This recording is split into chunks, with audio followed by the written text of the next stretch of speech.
হরে কৃষ্ণ। আজকে যে বিষয়টা নিয়ে বলবো সেটা হচ্ছে মা। মা ছোট্ট একটা অক্ষর যেন, কিন্তু কাজটা এত বড়।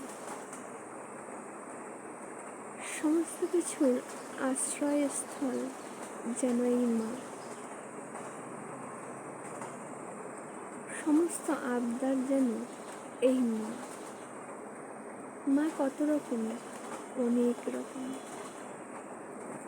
ধরণী মাতা, নিজের জন্মদাত্রী মাতা, বর্ষ মাতা,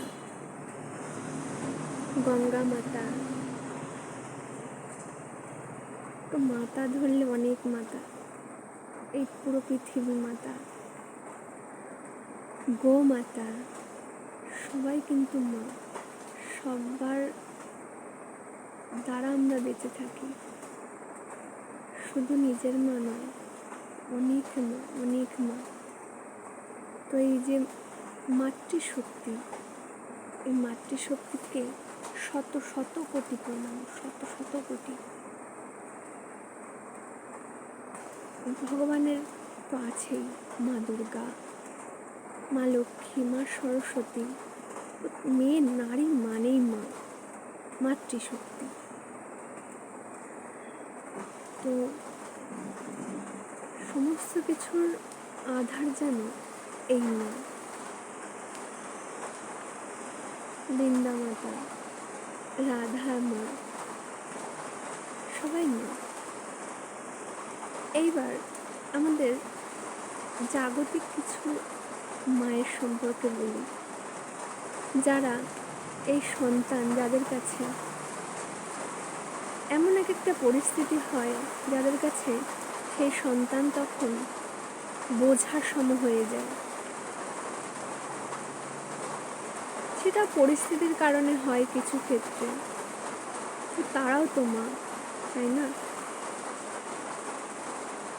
তো এই নারী শক্তির জয় জয়কার, নারী শক্তির সম্মান, এগুলো খুবই খুবই দরকার। তো বড় বড় মনীষীরা বলেছিলেন, তাছাড়াও স্বামী বিবেকানন্দ বলেছিলেন, যে দেশ নারী শক্তির সম্মান করতে পারে না, সেই দেশের কোনো দিনও উন্নতি হয় না। তো এর মধ্যে ব্যতিক্রমীও থাকে। ব্যতিক্রমী কথাটা না হয় নাই বা বললাম। তো নারী মানেই মা, মা শারদা, যাকে শ্রীরামকৃষ্ণদেব মাতৃজ্ঞানে ফলহারিণী অমাবস্যার দিন পূজা করেছিলেন। তো নারীকে সম্মান করা অবশ্যই প্রয়োজন।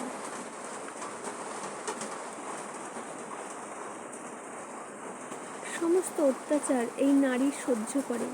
বসুমাতা, যে মায়ের ওপর আমরা সব সময় হাঁটছি, চলছি, ঘুরে বেড়াচ্ছি, লাফাচ্ছি, সেই মাতা। গঙ্গা মাতা সমস্ত পাপীর পাপকে হরণ করছেন। তো সেই মাতা, এই এত মাতারা সবার কাছে ঋণী আমরা, সবার কাছে। তো নারী শক্তির জয় হোক, জয় হোক, জয় হোক। হরি বল, হরি বল, হরি বল। এই নারী শক্তি যা সহ্য করে, তো সহ্য করার আর কারোর কোনো ক্ষমতা নেই।